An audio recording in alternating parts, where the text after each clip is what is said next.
Tudo bem com vocês? Espero que sim, sejam todos muito bem-vindos aqui ao nosso canal Transcendência.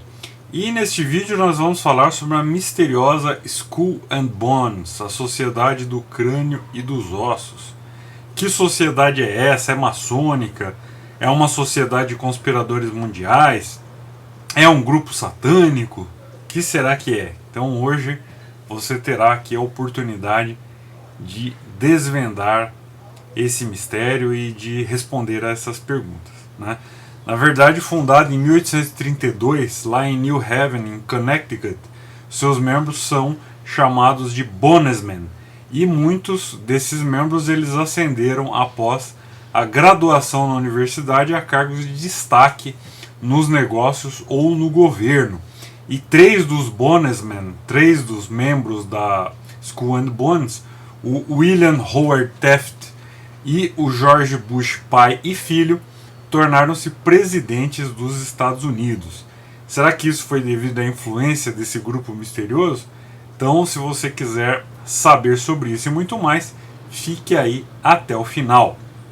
E se você não é inscrito, inscreva-se, ative o sininho para receber as notificações e ficar por dentro de tudo que acontece aqui no canal. E se você tem interesse nas minhas obras mais recentes sobre maçonaria e maçonologia, na descrição deste vídeo você encontrará os links para os e-books. Agora, se você tem interesse neste livro aqui, o livro físico, curso elementar de maçonologia, então basta você me mandar um e-mail, meu e-mail também estará aqui na descrição deste vídeo. Você me manda um e-mail com seu CEP, eu faço o cálculo do frete, envio para você o valor do livro mais o valor do frete com os dados bancários, você deposita, me avisa e eu envio para você pelo correio. Caso você queira o livro autografado, basta você me avisar e eu autografarei com gosto e enviarei para você. Também não se esqueçam da nossa página no Apoia-se, o canal precisa de apoio financeiro. Então, se você pode nos apoiar com alguma quantia, qualquer que seja ela, não deixe de fazê-lo, ok? Então, dados aí esses recados iniciais, vamos para o nosso tema. Então, a Skull and Bones ela foi fundada em 1832 por William Huntington Russell e Alphonse Taft. E segundo alguns relatos, a sociedade foi formada após uma disputa sobre as eleições ali de distribuição de prêmios, né, da Phi Beta Kappa, que era uma outra sociedade estudantil. E outras fontes conjecturam que o Russell ele modelou a sociedade, a Skull and Bones, baseada em fraternidades acadêmicas que ele encontrou enquanto estudava na Alemanha. E o nome original da sociedade era Eulogian Club. O emblema da sociedade, né, é uma caveira e ossos cruzados com um número 322 abaixo. Então isso aí dá aso aí a muita especulação, né? Na verdade, o número geralmente ele é considerado como uma referência ao ano 322 antes da Era Comum, que é o ano da morte do orador grego Demóstenes, que foi um momento ali de transformação política da antiga Atenas. E, no entanto, aí há outras teorias, né, sobre o número 322, mas a mais aceita seria essa, né, a referência aí à morte do orador grego Demóstenes. A Skull and Bones ela é a mais antiga de várias sociedades estudantis ali no campus da Universidade de Yale, né? Como a maioria dos das outras sociedades, dos outros grupos, né?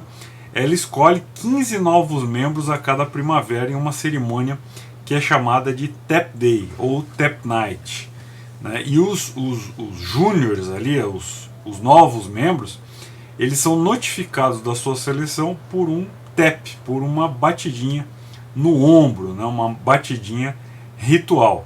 E esse é um costume mantido desde 1879.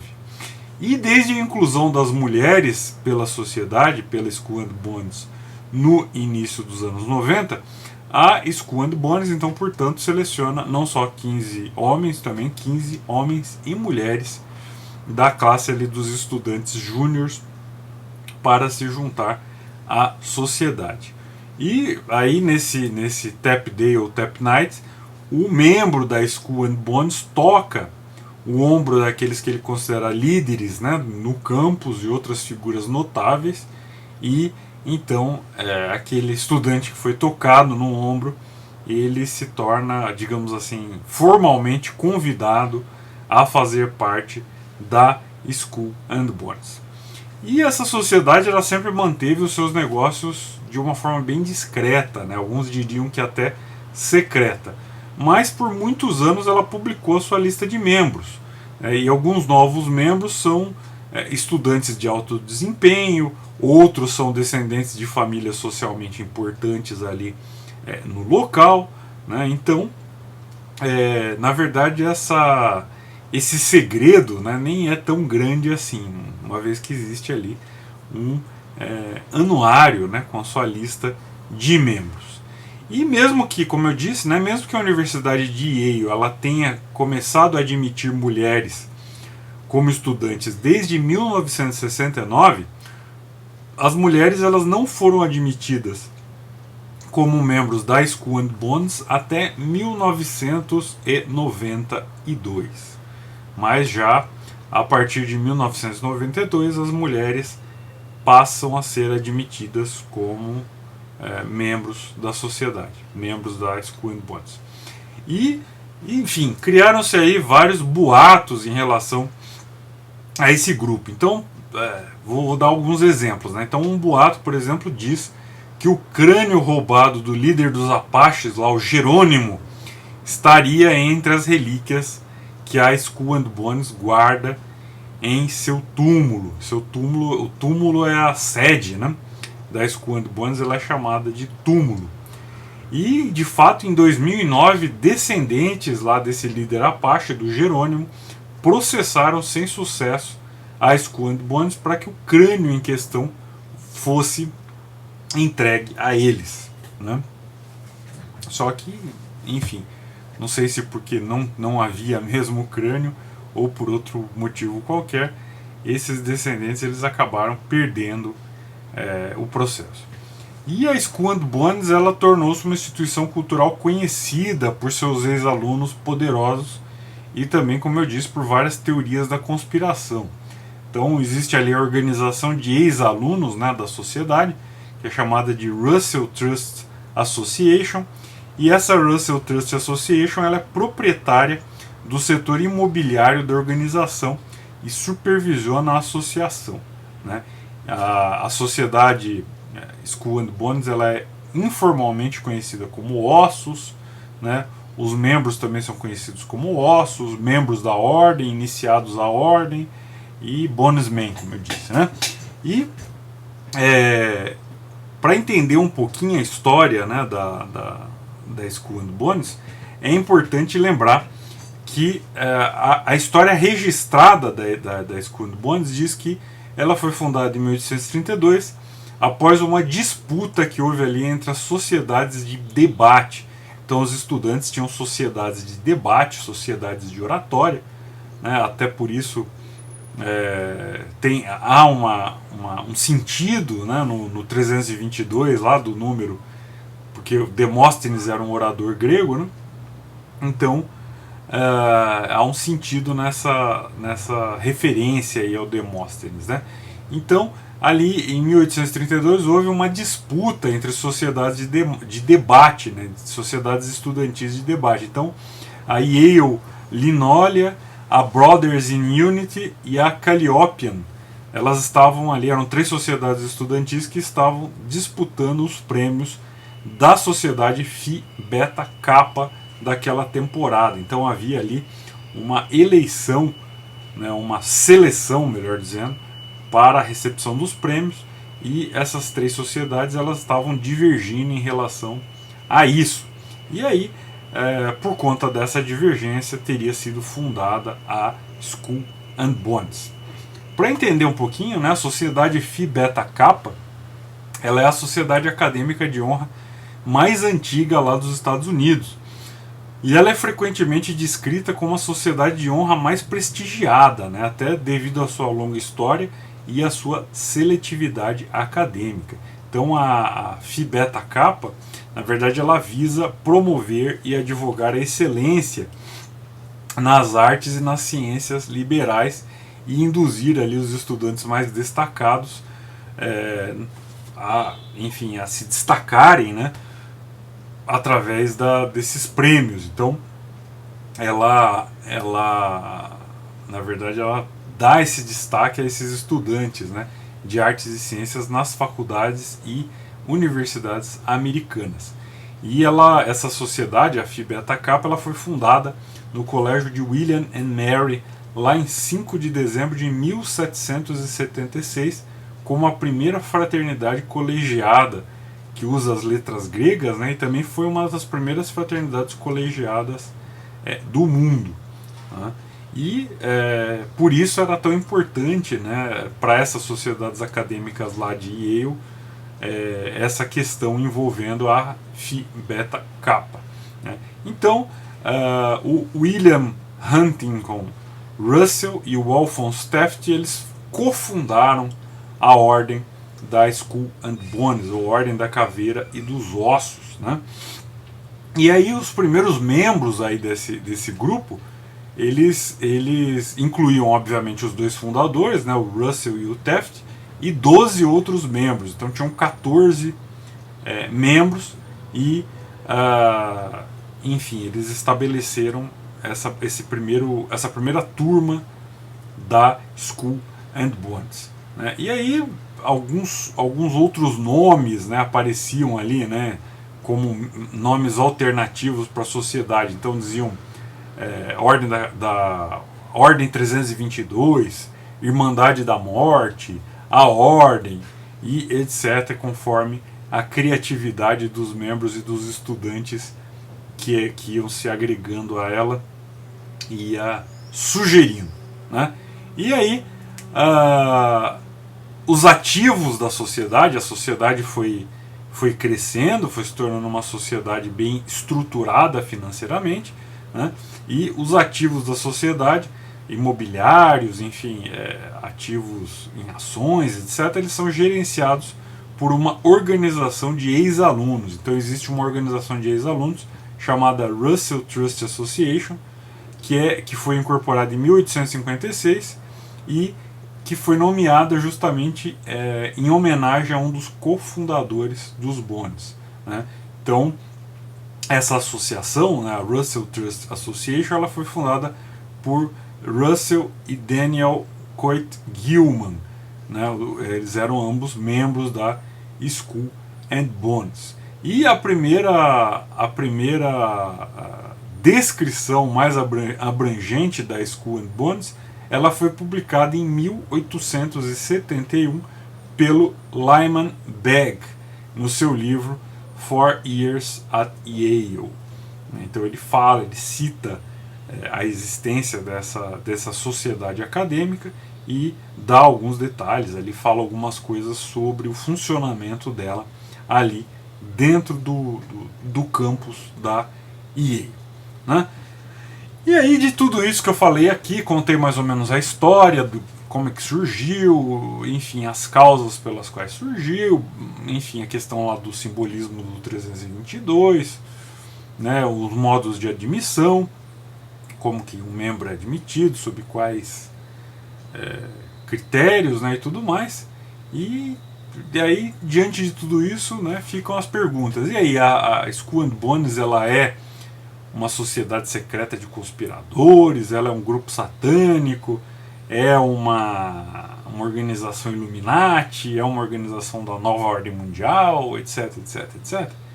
Então, infelizmente, sinto decepcionar aí os teóricos da conspiração, mas a Skull and Bones, ela é, na verdade, tão somente uma sociedade acadêmica, né? Então, no Brasil, seria o equivalente da bucha ali da Faculdade de Direito do Largo de São Francisco, aqui na cidade de São Paulo. Então a Skull and Bones ela não é parte da maçonaria, ela não compartilha dos mesmos objetivos da maçonaria, ela está restrita ali aos estudantes da Universidade Yale, né? E o fato de que figuras políticas importantes nos Estados Unidos foram membros ou passaram por lá não diz muita coisa, né? Porque o fato de alunos de sucesso em uma universidade importante tornarem-se profissionais destacados ou personalidades importantes na história de um país é até bastante óbvio, né? Então é óbvio que aqueles estudantes mais destacados das melhores universidades têm maiores chances de ocupar cargos importantes, né? E veja que em 188 anos de história, né, 3 membros se tornaram presidentes dos Estados Unidos.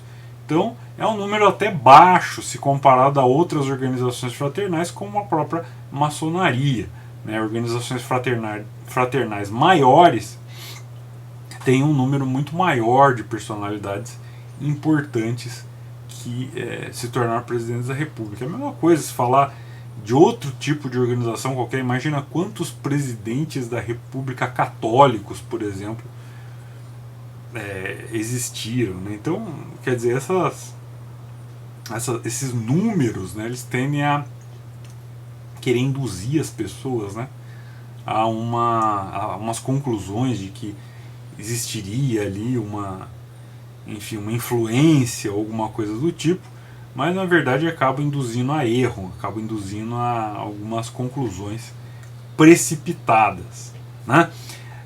Várias acusações já foram lançadas contra a Skull and Bones. Então já disseram que ela seria racista, que só admite protestantes, que só admite ricos, que seria satanista, que teria rituais de caráter sexual, etc, etc, etc, né?